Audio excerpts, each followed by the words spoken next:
Au bonheur des dames, partie 7, chapitre 7. Un instant, Denise était restée étourdie sur le pavé, dans le soleil encore brûlant de 5 heures. Juillet chauffait les ruisseaux, Paris avait sa lumière crayeuse d'été, aux aveuglantes réverbérations.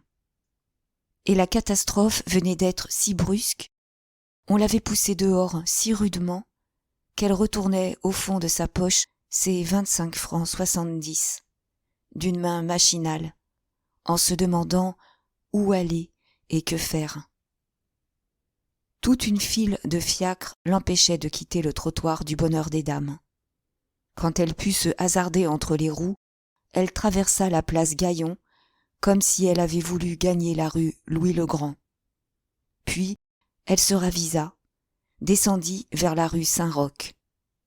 Mais elle n'avait toujours aucun projet, car elle s'arrêta à l'angle de la rue Neuve-des-Petits-Champs, qu'elle finit par suivre, après avoir regardé autour d'elle d'un air indécis.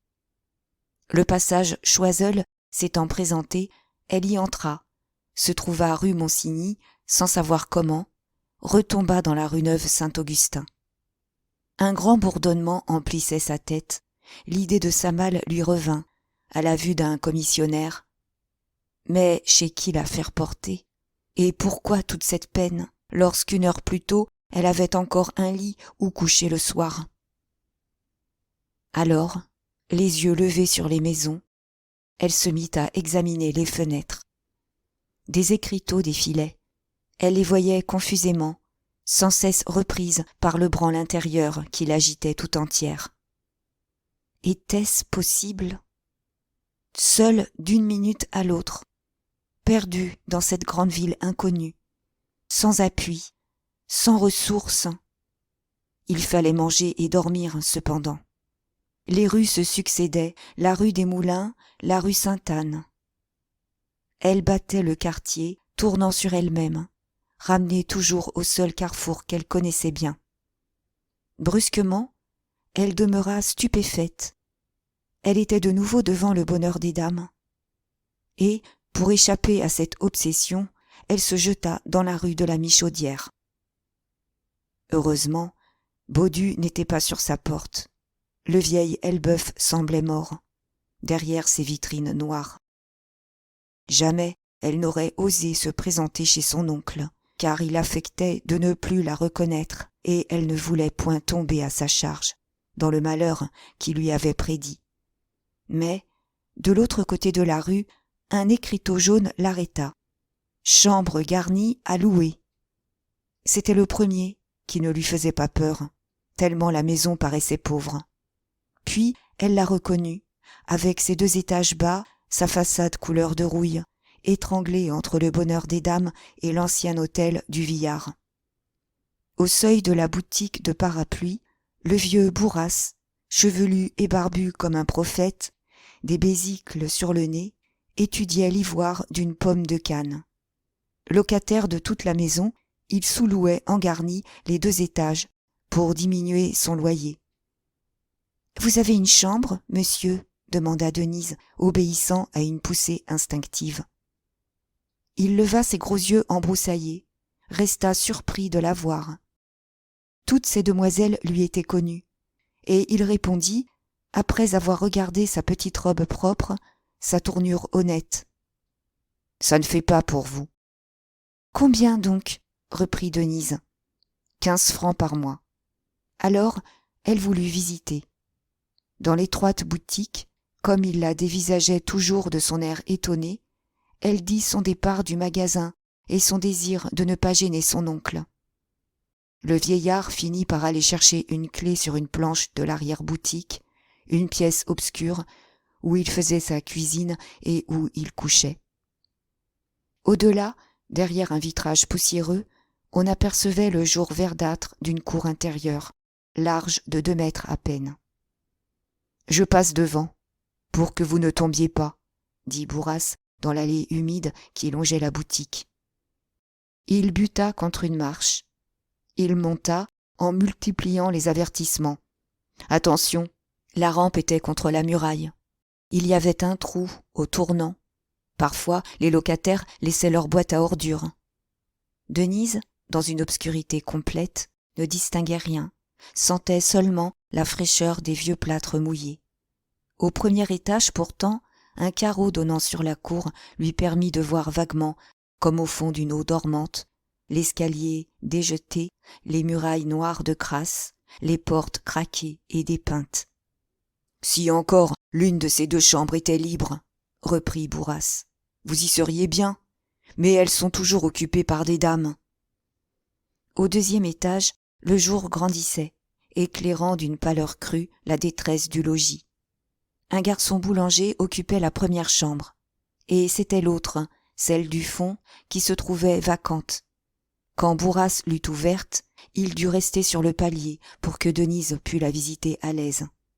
Le lit, dans l'angle de la porte, laissait tout juste le passage d'une personne. Au bout, il y avait une petite commode de noyer, une table de sapin noirci et 2 chaises. Les locataires qui faisaient un peu de cuisine s'agenouillaient devant la cheminée où se trouvait un fourneau de terre. « Mon Dieu, disait le vieillard, ce n'est pas riche, mais la fenêtre est gaie, on voit le monde dans la rue. » Et, comme Denise regardait avec surprise l'angle du plafond, au-dessus du lit, où une dame de passage avait écrit son nom, Ernestine, en promenant la flamme d'une chandelle, il ajouta d'un air bonhomme. « Si l'on réparait, on ne joindrait jamais les deux bouts. Enfin, voilà tout ce que j'ai. »« Je serai très bien, » déclara la jeune fille. Elle paya 1 mois d'avance, demanda le linge, une paire de draps et 2 serviettes, et fit son lit sans attendre, heureuse, soulagée de savoir où coucher le soir. 1 heure plus tard, elle avait envoyé un commissionnaire chercher sa malle. Elle était installée. Ce furent d'abord 2 mois de terrible gêne. Ne pouvant plus payer la pension de Pépé, elle l'avait repris et le couchait sur une vieille bergère prêtée par Bourras. Il lui fallait strictement 30 sous chaque jour, le loyer compris, en consentant à vivre elle-même de pain sec pour donner un peu de viande à l'enfant. La première quinzaine encore, les choses marchèrent.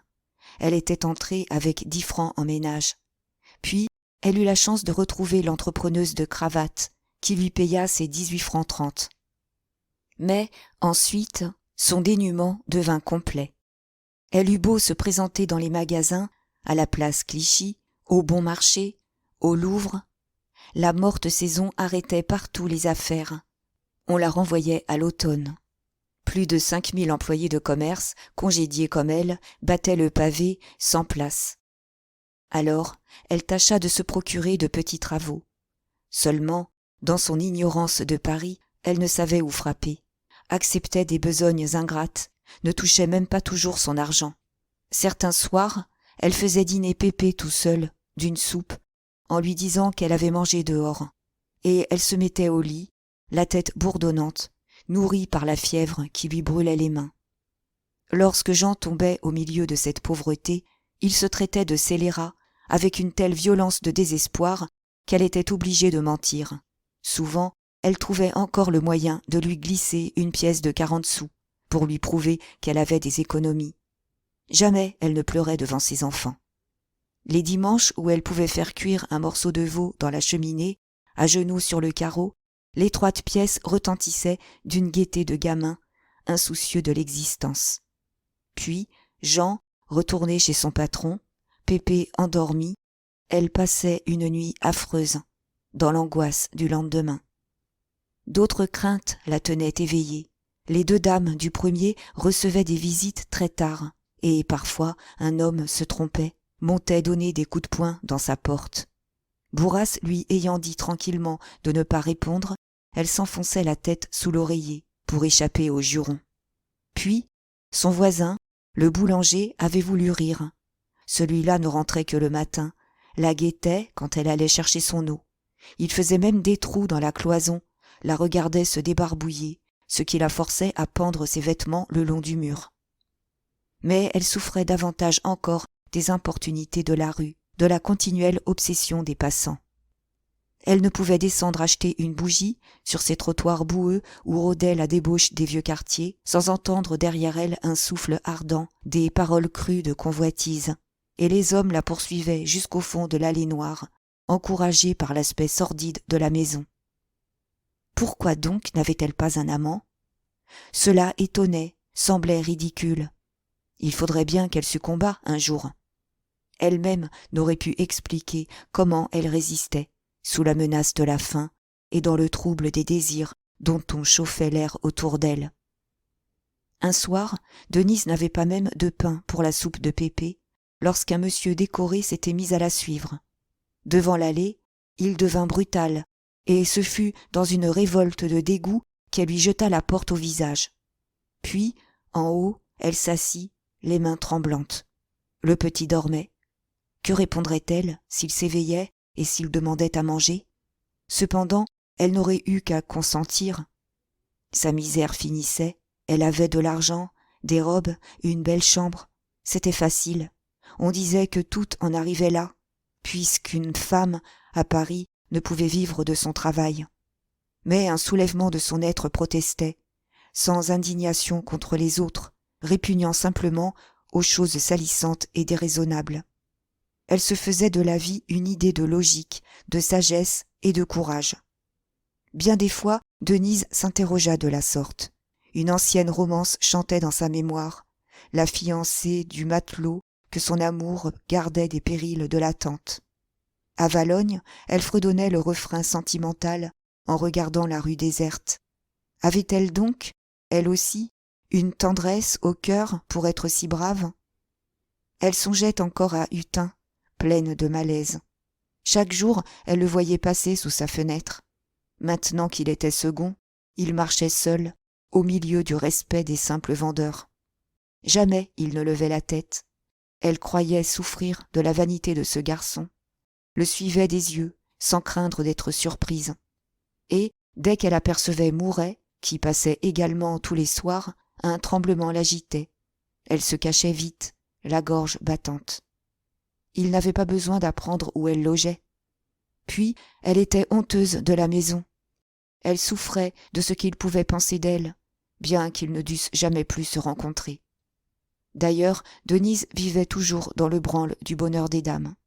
Un simple mur séparait sa chambre de son ancien rayon, et, dès le matin, elle recommençait ses journées. Elle sentait monter la foule, avec le ronflement plus large de la vente. Les moindres bruits ébranlaient la vieille masure collée au flanc du colosse. Elle battait dans ce pouls énorme. En outre, Denise ne pouvait éviter certaines rencontres. 2 fois, elle s'était trouvée en face de Pauline, qui lui avait offert ses services, désolée de la savoir malheureuse. Même il lui avait fallu mentir pour éviter de recevoir son amie ou d'aller lui rendre visite. Un dimanche, chez Baugé. Mais elle se défendait plus difficilement contre l'affection désespérée de Deloche. Il la guettait, n'ignorait aucun de ses soucis, l'attendait sous les portes. Un soir, il avait voulu lui prêter 30 francs, les économies d'un frère, disait-il, très rouge. Et ces rencontres la ramenaient au continuel regret du magasin, l'occupaient de la vie intérieure qu'on y menait, comme si elle ne l'avait pas quittée. Personne ne montait chez Denise. Un après-midi, elle fut surprise d'entendre frapper. C'était Colomban. Elle le reçut debout. Lui, très gêné, balbutia d'abord, demanda de ses nouvelles, parla du vieil Elbeuf. Peut-être l'oncle Baudu l'envoyait-il, regrettant sa rigueur, car il continuait à ne pas même saluer sa nièce, bien qu'il ne pût ignorer la misère où elle se trouvait. Mais, quand elle questionna nettement le commis, celui-ci parut plus embarrassé encore.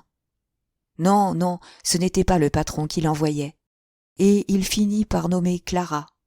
Il voulait simplement causer de Clara.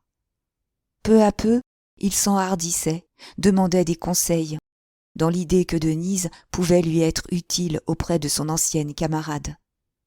Vainement, elle le désespéra, en lui reprochant de faire souffrir Geneviève pour une fille sans cœur. Il remonta un autre jour.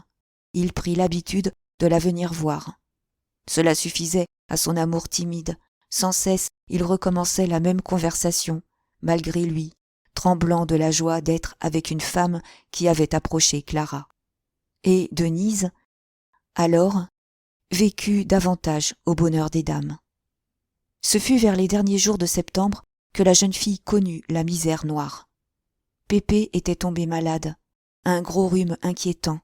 Il aurait fallu le nourrir de bouillon, et elle n'avait pas même de pain.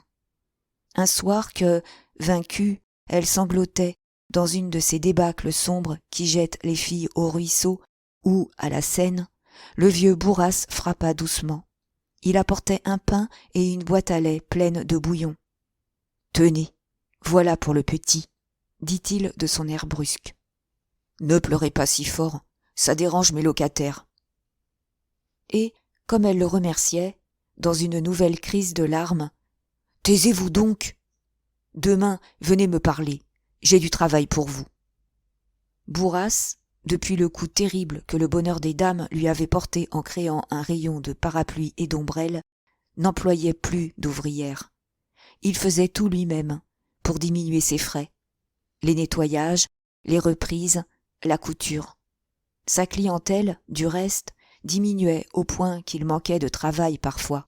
Aussi dut-il inventer de la besogne, le lendemain, lorsqu'il installa Denise dans un coin de sa boutique. Il ne pouvait pas laisser mourir le monde chez lui. « Vous aurez 40 sous par jour, dit-il. Quand vous trouverez mieux, vous me lâcherez. » Elle avait peur de lui. Elle dépêcha son travail si vite qu'il fut embarrassé pour lui en donner d'autres. C'étaient des laits de soie à coudre, des dentelles à réparer. Les premiers jours, elle n'osait lever la tête, gênée de le sentir autour d'elle, avec sa crinière de vieux lion, son nez crochu et ses yeux perçants, sous les touffes raides de ses sourcils. Il avait la voix dure, les gestes fous, et les mères du quartier terrifiaient leurs marmots en menaçant de l'envoyer chercher, comme on envoie chercher les gendarmes.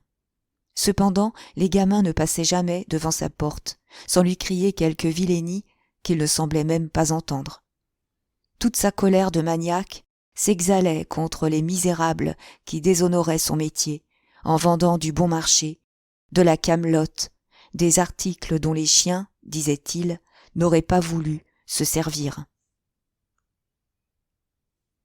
Denise tremblait quand il lui criait furieusement « L'art est fichu, entendez-vous ? Il n'y a plus un manche propre. On fait des bâtons, mais des manches, c'est fini. Trouvez-moi un manche, et je vous donne 20 francs. » C'était son orgueil d'artiste. Pas un ouvrier à Paris n'était capable d'établir un manche pareil au sien. Léger et solide, il en sculptait surtout la pomme avec une fantaisie charmante, renouvelant toujours les sujets, des fleurs, des fruits, des animaux, des têtes, traités d'une façon vivante et libre. Un canif lui suffisait. On le voyait les journées entières, le nez chaussé de besicles, fouillant le buis ou l'ébène. « Un tas d'ignorants, disait-il, qui se contentent de coller de la soie sur des baleines. Ils achètent leurs manches à la grosse, des manches tout fabriquées, et ça vend ce que ça veut. Entendez-vous ?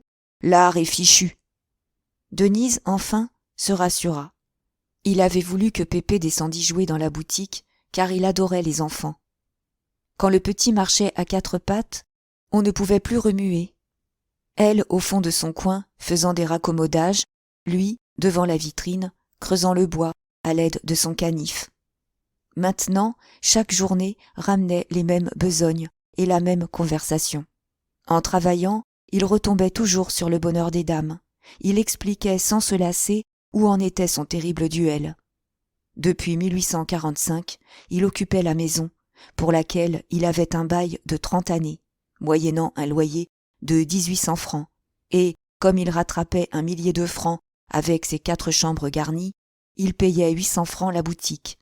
C'était peu, il n'avait pas de frais, il pouvait tenir longtemps encore. À l'entendre, sa victoire ne faisait pas un doute. Il mangerait le monstre. Brusquement, il s'interrompait. « Est-ce qu'ils en ont ? Des têtes de chiens comme ça ?» Et il clignait les yeux derrière ses lunettes pour juger la tête de dogue qu'il sculptait, la lèvre retroussée, les crocs dehors, dans un grognement plein de vie. Pépé, en extase devant le chien, se soulevait, appuyait ses 2 petits bras sur les genoux du vieux.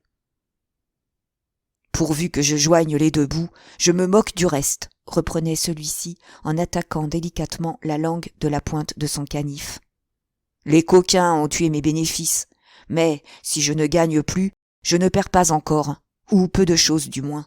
Et, voyez-vous, je suis décidé à y laisser ma peau, plutôt que de céder. Il brandissait son outil, ses cheveux blancs s'envolaient sous un vent de colère.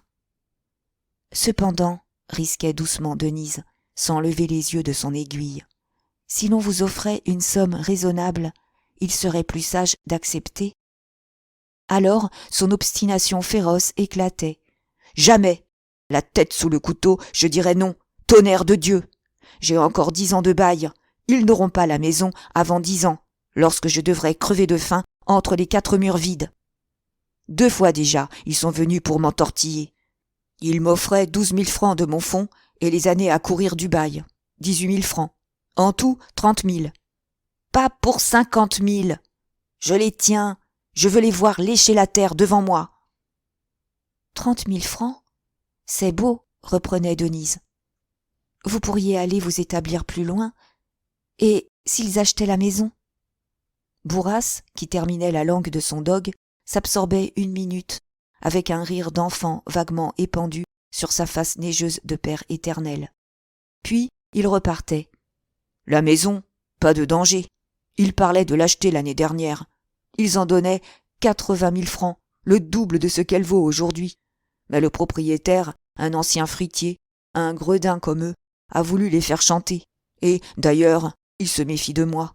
Ils savent bien que je céderai encore moins. Non, non, j'y suis, j'y reste. L'empereur, avec tous ses canons, ne m'en délogerait pas. Denise n'osait plus souffler. Elle continuait de tirer son aiguille, pendant que le vieillard lâchait d'autres phrases entrecoupées entre 2 entailles de son canif. Ça commençait à peine. On verrait plus tard des choses extraordinaires. Il avait des idées qui balayeraient leur comptoir de parapluie. Et, au fond de son obstination, grondait la révolte du petit fabricant personnel contre l'envahissement banal des articles de bazar. Pépé, cependant, finissait par grimper sur les genoux de Bourras.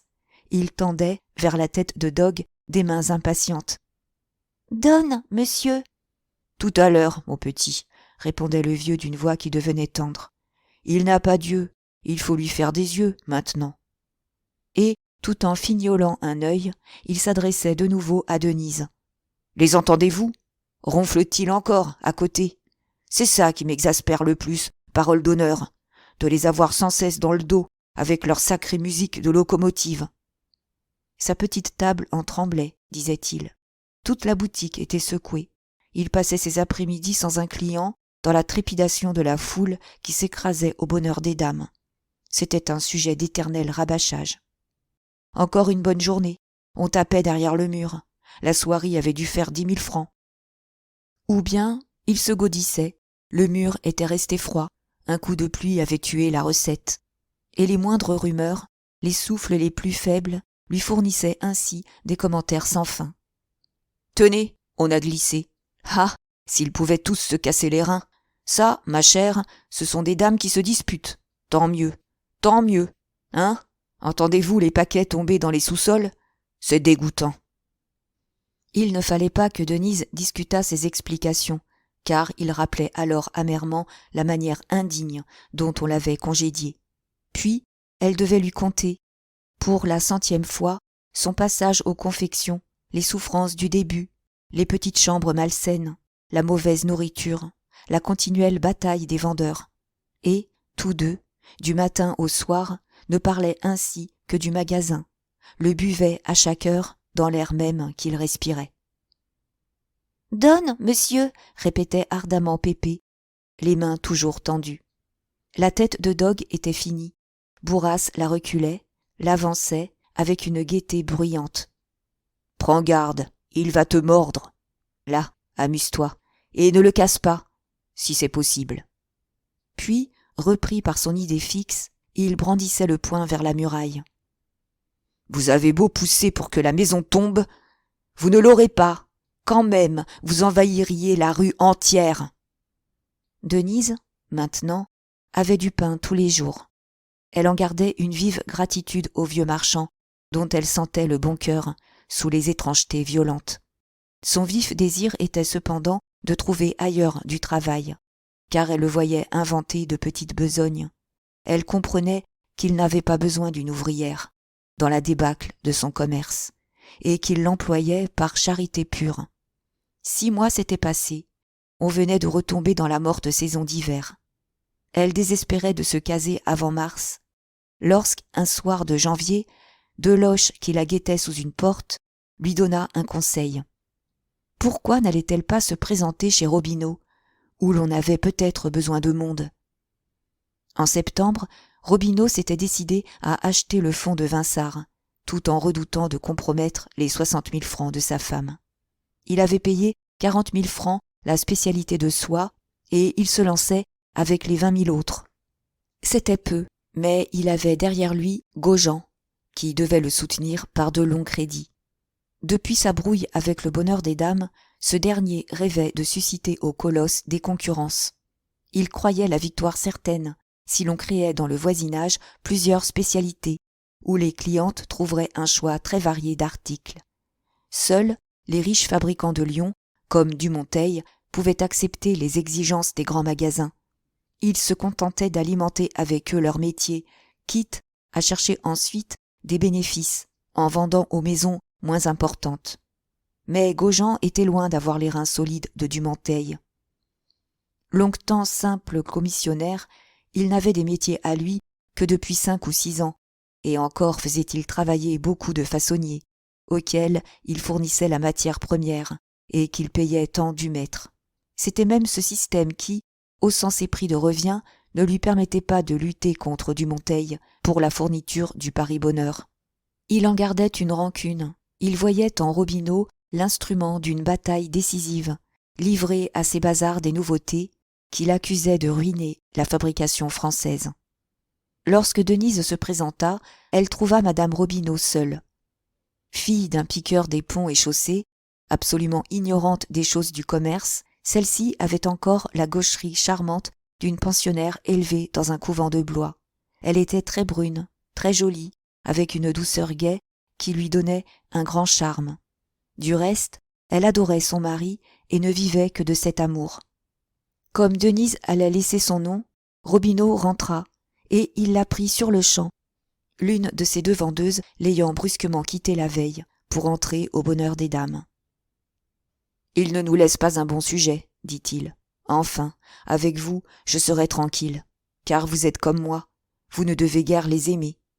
Venez demain. » Le soir, Denise fut embarrassée pour annoncer à Bourras qu'elle le quittait. Il la traita en effet d'ingrate, s'emporta, puis, lorsqu'elle se défendit, les larmes aux yeux, en lui faisant entendre qu'elle n'était pas dupe de ses charités, il s'attendrit à son tour, bégaya qu'il avait beaucoup de travaux, qu'elle l'abandonnait juste au moment où il allait lancer un parapluie de son invention. « Et Pépé ?» demanda-t-il. L'enfant était le grand souci de Denise. Elle n'osait le remettre chez madame Gras et ne pouvait pourtant le laisser seul dans sa chambre, enfermé du matin au soir. « C'est bon, je le garderai, » reprit le vieux. « Il est bien dans ma boutique, ce petit. Nous ferons la cuisine ensemble. » Et, comme elle refusait, craignant de le gêner, « Tonnerre de Dieu! Vous vous méfiez de moi! Je ne le mangerai pas, votre enfant !» Denise fut plus heureuse chez Robineau. Il la payait peu, 60 francs par mois, et nourrit seulement, sans intérêt sur la vente, comme dans les vieilles maisons. Mais elle était traitée avec beaucoup de douceur, surtout par madame Robineau, toujours souriante à son comptoir. Lui, nerveux, tourmenté, avait parfois des brusqueries. Au bout d'1 mois, Denise faisait partie de la famille, ainsi que l'autre vendeuse, une petite femme poitrinaire et silencieuse. On ne se gênait plus devant elle. On causait des affaires, à table, dans l'arrière-boutique, qui donnait sur une grande cour. Et ce fut là qu'un soir, on décida l'entrée en campagne contre le Bonheur des Dames. Gaujean était venu dîner. Dès le rôti, un gigot bourgeois, il avait abordé la question de sa voix blanche de Lyonnais, épaissie par les brouillards du Rhône. « Ça devient impossible, répétait-il. Ils arrivent chez Dumonteil, n'est-ce pas ?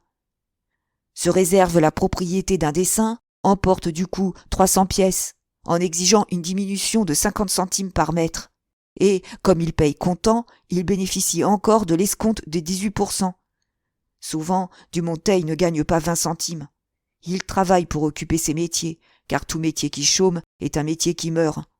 Alors, comment voulez-vous que nous, avec notre outillage plus restreint, et surtout avec nos façonniers, nous puissions soutenir la lutte ? Robineau, rêveur, oubliait de manger. 300 pièces, murmura-t-il. Moi, je tremble quand j'en prends 12. Et à 90 jours. Ils peuvent afficher 1 franc, 2 francs, meilleur marché que nous. J'ai calculé qu'il y a une baisse de 15% au moins sur leurs articles de catalogue quand on les compare à nos prix. C'est ce qui tue le petit commerce. Il était dans une heure de découragement. Sa femme, inquiète, le regardait d'un air tendre. Elle ne mordait point aux affaires, la tête cassée par tous ces chiffres, ne comprenant pas qu'on se donnât un pareil souci, lorsqu'il était si facile de rire et de s'aimer. Pourtant, il suffisait que son mari voulût vaincre, elle se passionnait avec lui, serait morte à son comptoir. « Mais pourquoi tous les fabricants ne s'entendent-ils pas ensemble ?» reprit violemment Robineau. « Il leur ferait la loi, au lieu de la subir. » Gaujean, qui avait redemandé une tranche de gigot, mâchait avec lenteur. « Ah, pourquoi ? Pourquoi ? Il faut que les métiers travaillent, je vous l'ai dit. Quand on a des tissages un peu partout, aux environs de Lyon, dans le Gard, dans l'Isère, on ne peut chômer un jour sans des pertes énormes. Puis, nous autres qui employons parfois des façonniers ayant 10 ou 15 métiers, nous sommes davantage maîtres de la production, au point de vue du stock.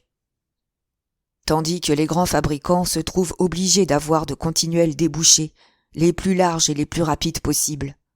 Aussi sont-ils à genoux devant les grands magasins. J'en connais 3 ou 4 qui se les disputent, qui consentent à perdre pour obtenir leurs ordres. Et ils se rattrapent avec les petites maisons comme la vôtre. Oui, s'ils existent par eux, ils gagnent par vous. La crise finira Dieu sait comment. C'est odieux, conclut Robineau, que ce cri de colère soulagea. Denise écoutait, en silence. Elle était secrètement pour les grands magasins, dans son amour instinctif de la logique et de la vie. On se taisait, on mangeait des haricots verts de conserve. Et elle finit par se risquer à dire d'un air gai. « Le public ne se plaint pas, lui. » Madame Robineau ne put retenir un léger rire, qui mécontenta son mari et Gaujean. Sans doute, le client était satisfait, puisque, en fin de compte, c'était le client qui bénéficiait de la baisse des prix. Seulement, il fallait bien que chacun vécût. Où irait-on si, sous le prétexte du bonheur général, on engraissait le consommateur au détriment du producteur ? Et une discussion s'engagea. Denise affectait de plaisanter, tout en apportant des arguments solides. Les intermédiaires disparaissaient, agents de fabrique, représentants, commissionnaires, ce qui entrait pour beaucoup dans le bon marché. Du reste, les fabricants ne pouvaient même plus vivre sans les grands magasins, car dès qu'un d'entre eux perdait leur clientèle, la faillite devenait fatale. Enfin, il y avait là une évolution naturelle du commerce. On n'empêcherait pas les choses d'aller comme elles devaient aller. Quand tout le monde y travaillait, bon gré, mal gré. « Alors, vous êtes pour ceux qui vous ont flanqué à la rue ?» demanda Gaujean. Denise devint très rouge. Elle restait surprise elle-même de la vivacité de sa défense.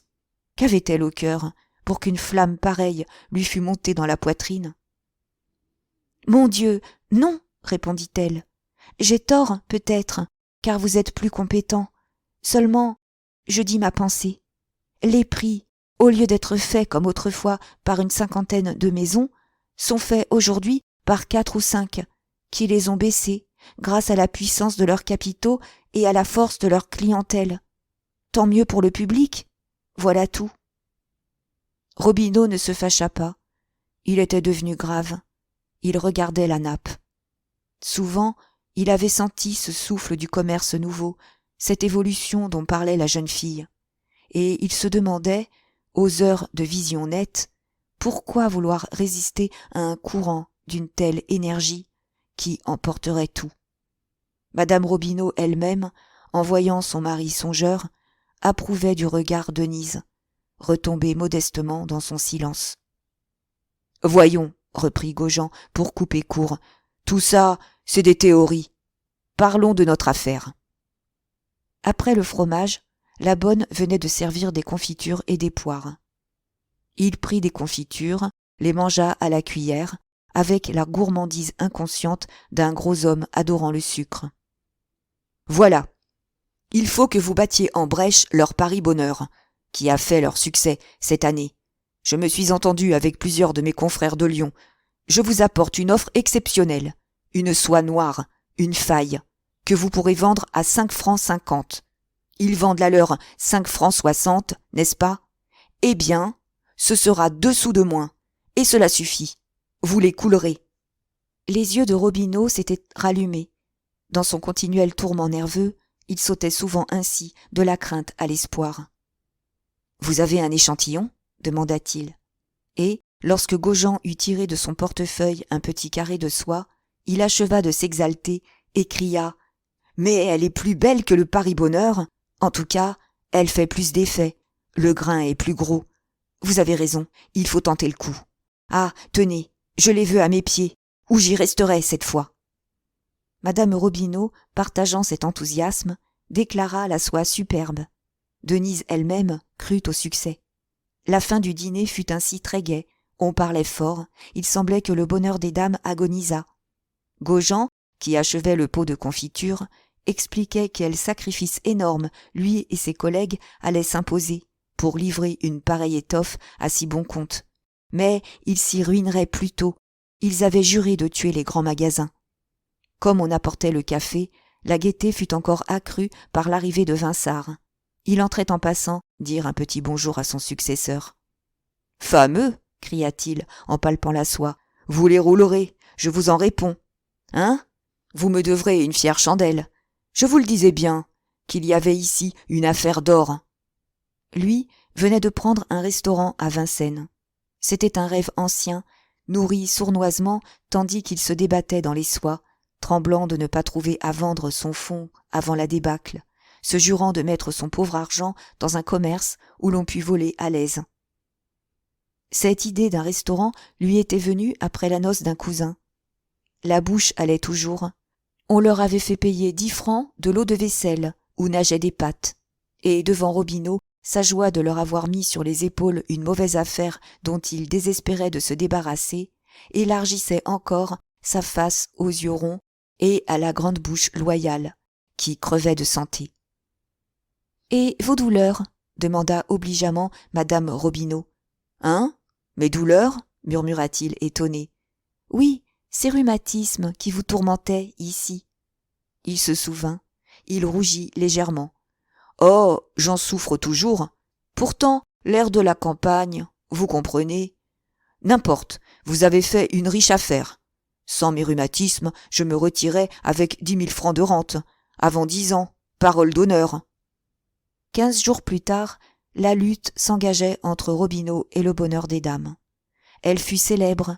Elle occupa un instant tout le marché parisien.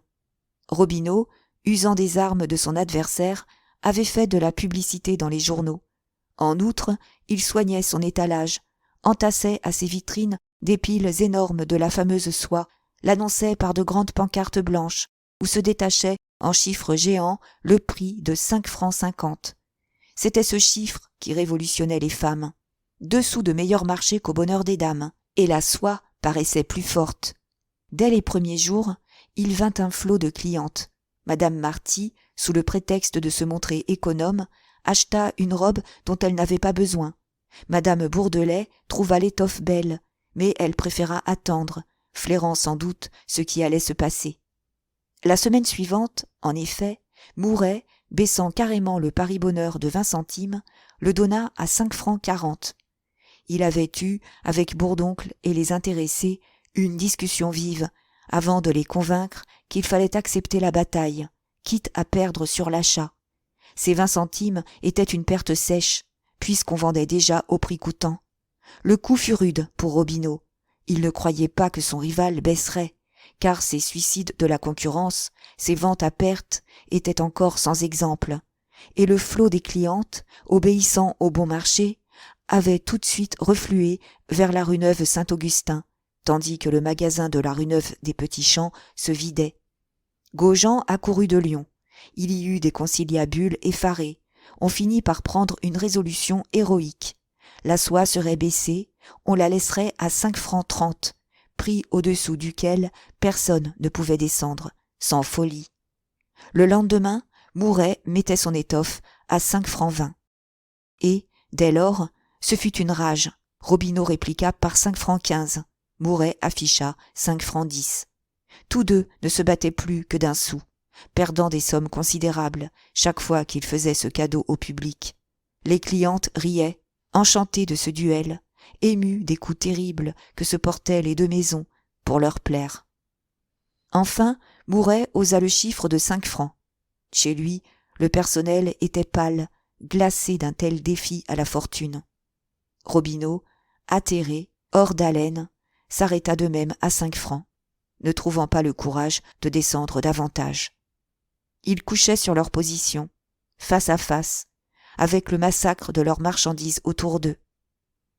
Mais si, de part et d'autre, l'honneur était sauf, la situation devenait meurtrière pour Robineau. Le bonheur des dames avait des avances et une clientèle qui lui permettait d'équilibrer les bénéfices, tandis que lui, soutenu seulement par Gaujean, ne pouvant se rattraper sur d'autres articles, restait épuisé, glissait chaque jour un peu sur la pente de la faillite. Il mourait de sa témérité, malgré la clientèle nombreuse que les péripéties de la lutte lui avaient amenée. Un de ses tourments secrets était de voir cette clientèle le quitter lentement, retourner au bonheur, après l'argent perdu et les efforts qu'il avait faits pour la conquérir. Un jour même, la patience lui échappa. Une cliente, Madame de Boves, était venue voir chez lui des manteaux, car il avait joint un comptoir de confection à sa spécialité de soie. Elle ne se décidait pas, se plaignait de la qualité des étoffes. Enfin, elle dit « Leur Paris-Bonheur est beaucoup plus fort ». Robineau se contenait, lui affirmait qu'elle se trompait, avec sa politesse marchande, d'autant plus respectueux qu'il craignait de laisser éclater sa révolte intérieure.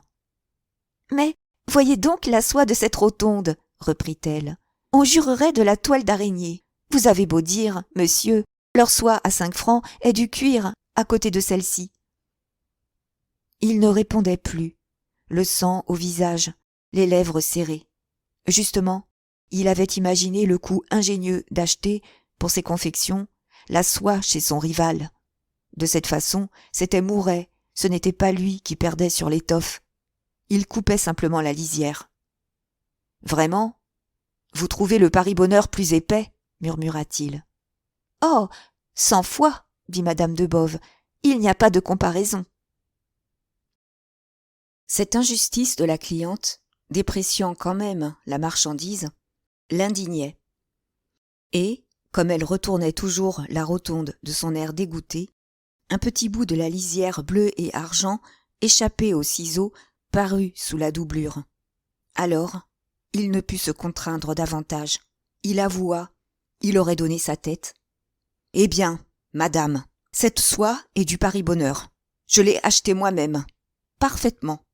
Voyez la lisière. » Madame de Boves partit très vexée. Beaucoup de ces dames le quittèrent. L'histoire avait couru. Et lui, au milieu de cette ruine, lorsque l'épouvante du lendemain le prenait, ne tremblait que pour sa femme, élevée dans une paix heureuse, incapable de vivre pauvre. Que deviendrait-elle si une catastrophe les mettait sur le pavé, avec des dettes? C'était sa faute. Jamais il n'aurait dû toucher aux 60 000 francs.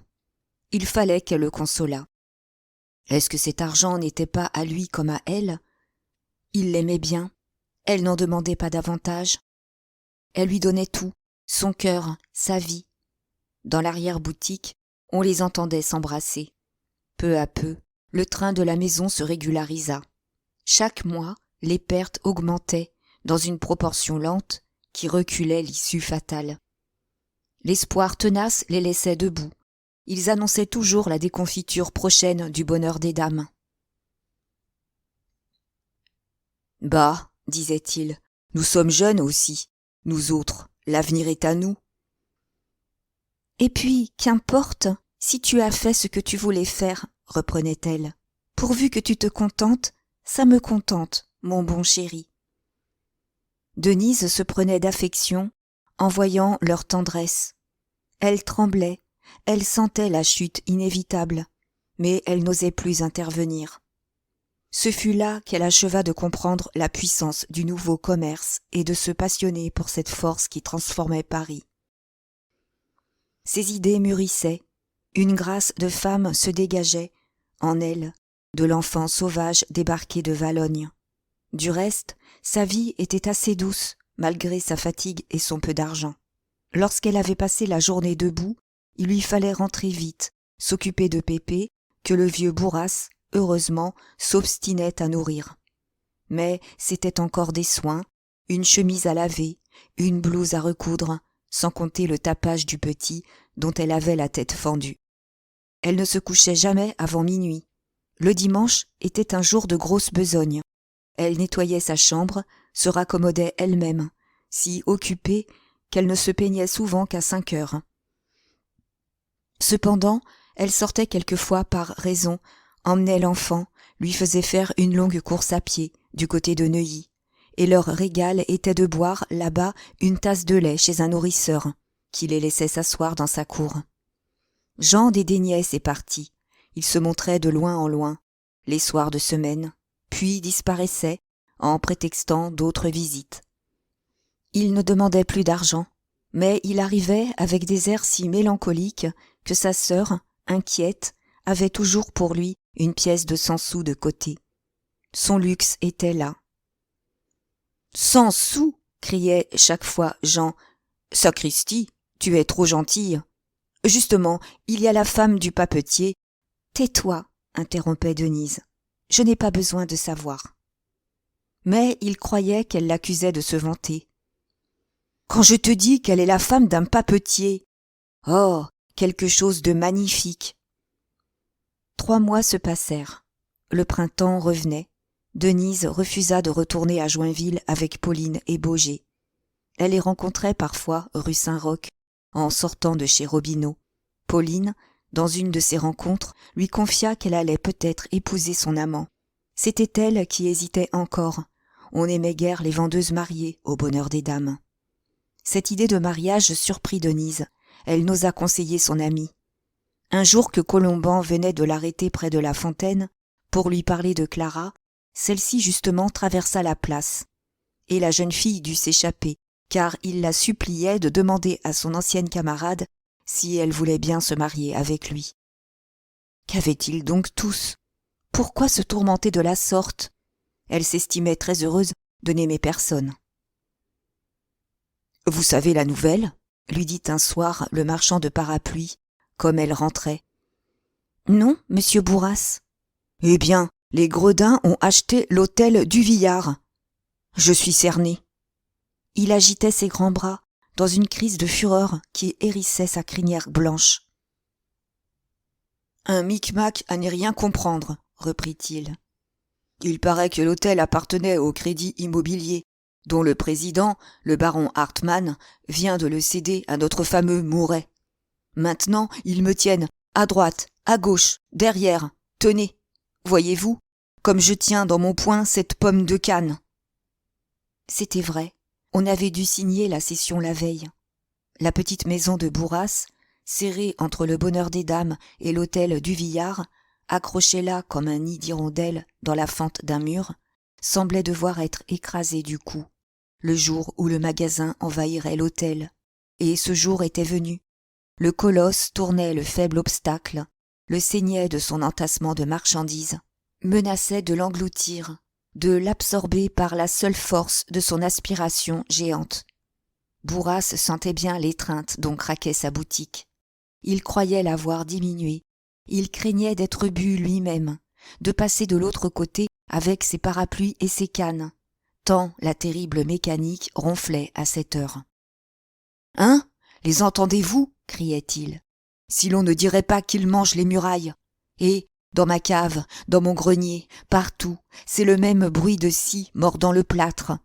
N'importe, ils ne m'aplatiront peut-être pas comme une feuille de papier.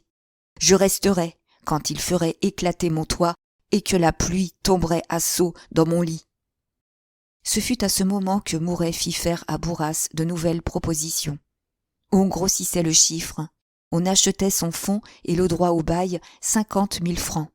Cette offre redoubla la colère du vieillard. Il refusa avec des injures. Fallait-il que ces gredins volassent le monde pour payer 50 000 francs, une chose qui n'en valait pas 10 000?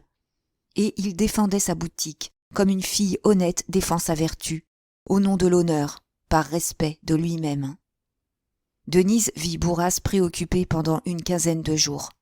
Il tournait fiévreusement, maîtrait les murs de sa maison, la regardait du milieu de la rue, avec des airs d'architecte. Puis, un matin, des ouvriers arrivèrent. C'était la bataille décisive. Il avait l'idée téméraire de battre le bonheur des dames sur son terrain, en faisant des concessions au luxe moderne. Les clientes, qui lui reprochaient sa boutique sombre, reviendraient certainement, quand elles la verraient flamber, toute neuve. D'abord, on boucha les crevasses et on badigeonna la façade. Ensuite, on repeignit les boiseries de la devanture en vert clair. Même, on poussa la splendeur jusqu'à dorer l'enseigne. 3 000 francs, que Bourras tenait de côté comme une ressource suprême, furent dévorés. D'ailleurs, le quartier était en révolution. On venait le contempler au milieu de ses richesses, perdant la tête, ne retrouvant pas ses habitudes. Il ne semblait plus chez lui, dans ce cadre luisant, sur ses fonds tendres, effaré avec sa grande barbe et ses cheveux. Maintenant, du trottoir d'en face, les passants s'étonnaient à le regarder agiter les bras et sculpter ses manches. Et il était galopé de fièvre. Il craignait de salir.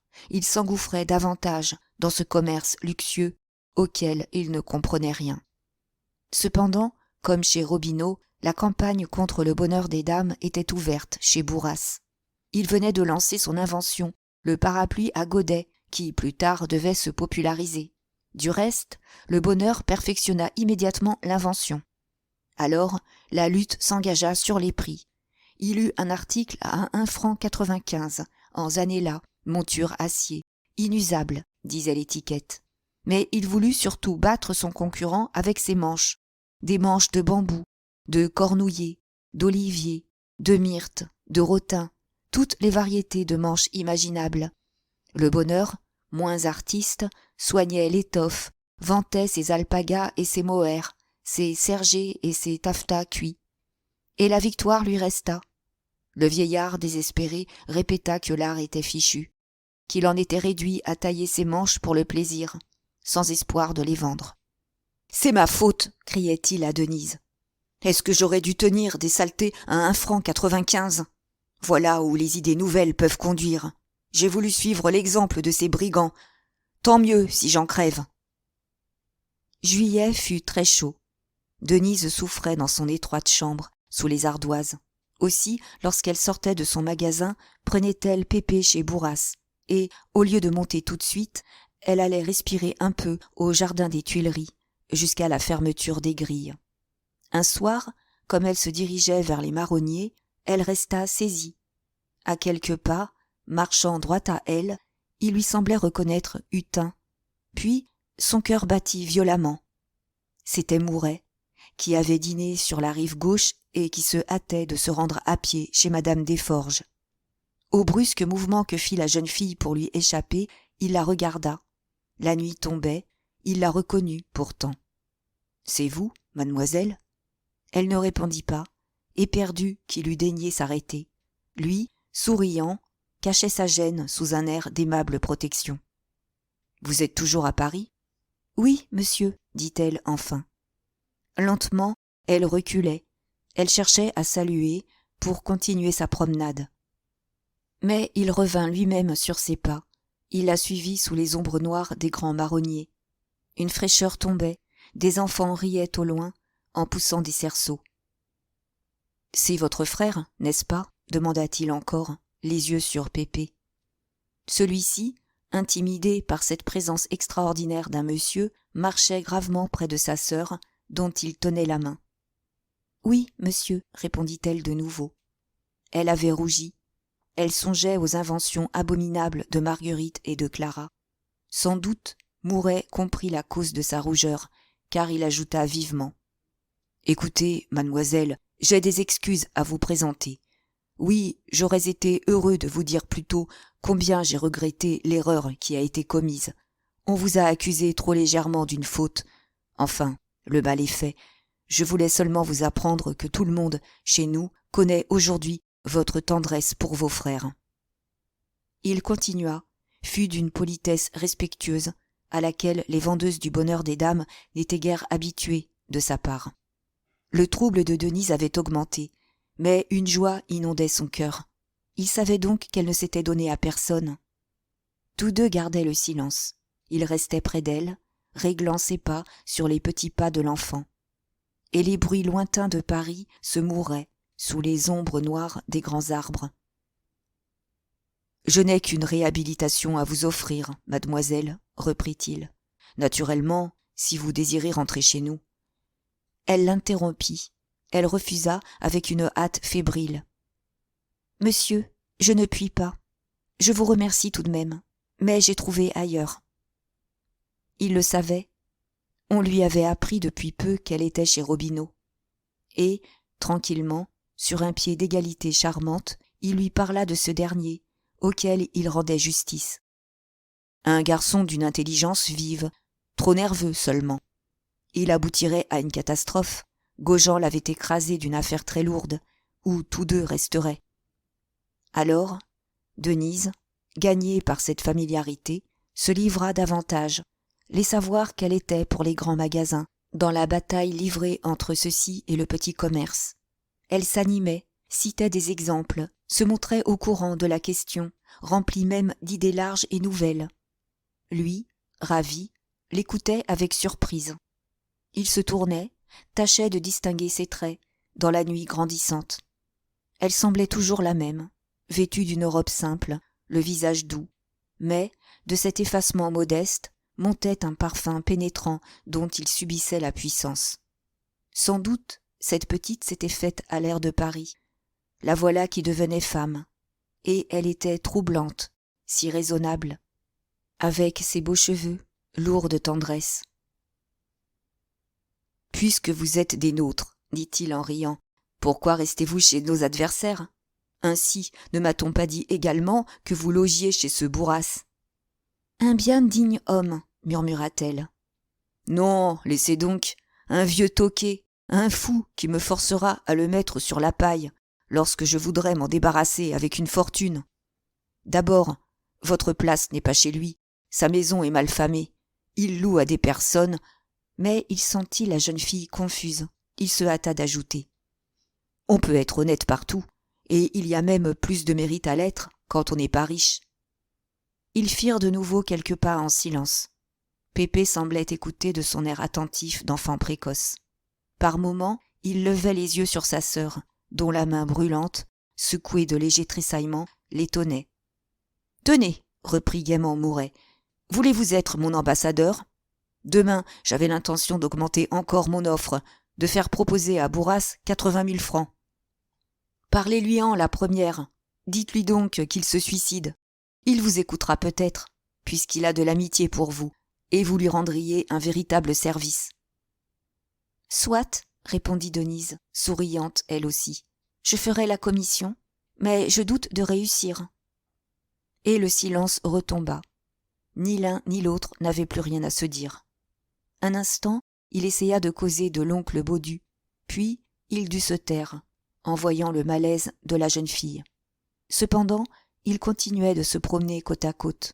Ils débouchèrent enfin vers la rue de Rivoli, dans une allée où il faisait jour encore. Au sortir de la nuit des arbres, ce fut comme un brusque réveil. Il comprit qu'il ne pouvait la retenir davantage. « Bonsoir, mademoiselle. »« Bonsoir, monsieur. » Mais il ne s'en allait pas. En levant les yeux, d'un coup d'œil, il venait d'apercevoir devant lui, au coin de la rue d'Alger, les fenêtres éclairées de madame Desforges, qui l'attendait. et il avait reporté ses regards sur Denise. Il la voyait bien, dans le pâle crépuscule. Elle était toute chétive auprès d'Henriette.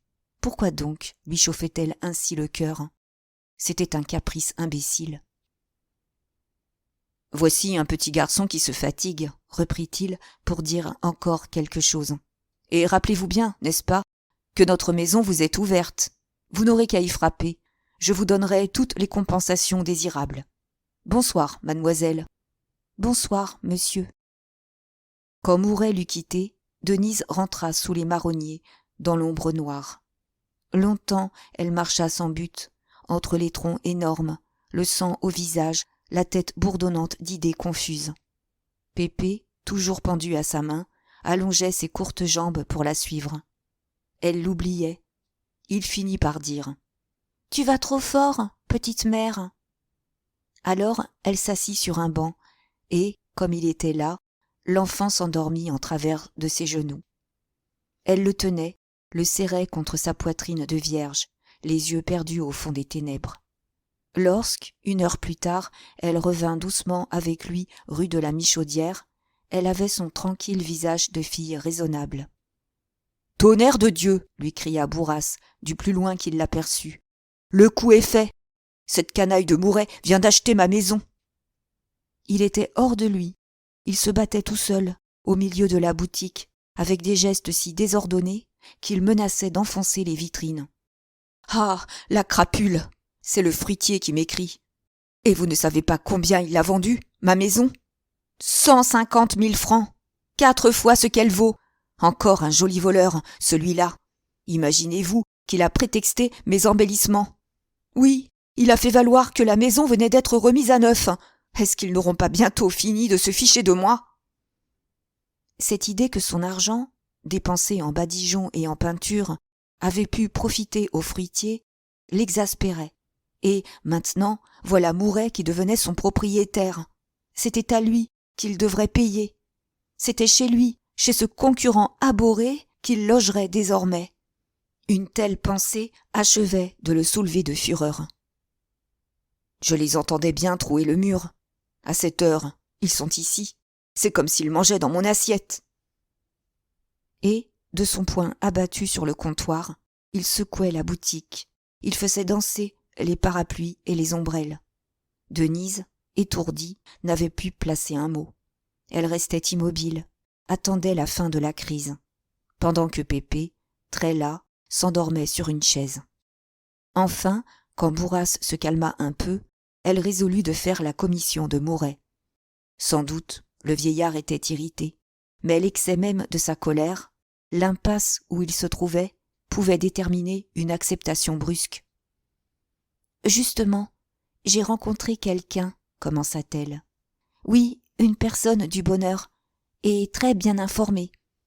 Il paraît que, demain, on vous offrira 80 000 francs. » Il l'interrompit d'un éclat de voix terrible. « 80 000 francs ! 80 000 francs ! Pas pour 1 million, maintenant !» Elle voulut le raisonner, mais la porte de la boutique s'ouvrit, et elle recula tout d'un coup, muette et pâle. C'était l'oncle Baudu, avec sa face jaune, l'air vieilli. Bourras saisit les boutons du paletot de son voisin, lui cria dans le visage, sans le laisser dire un mot, fouetté par sa présence. « Savez-vous ce qu'ils ont le toupet de m'offrir ? 80 000 francs. Ils en sont là, les bandits. Ils croient que je vais me vendre comme une fille. Ah, ils ont acheté la maison et ils pensent me tenir. Eh bien, c'est fini. Ils ne l'auront pas.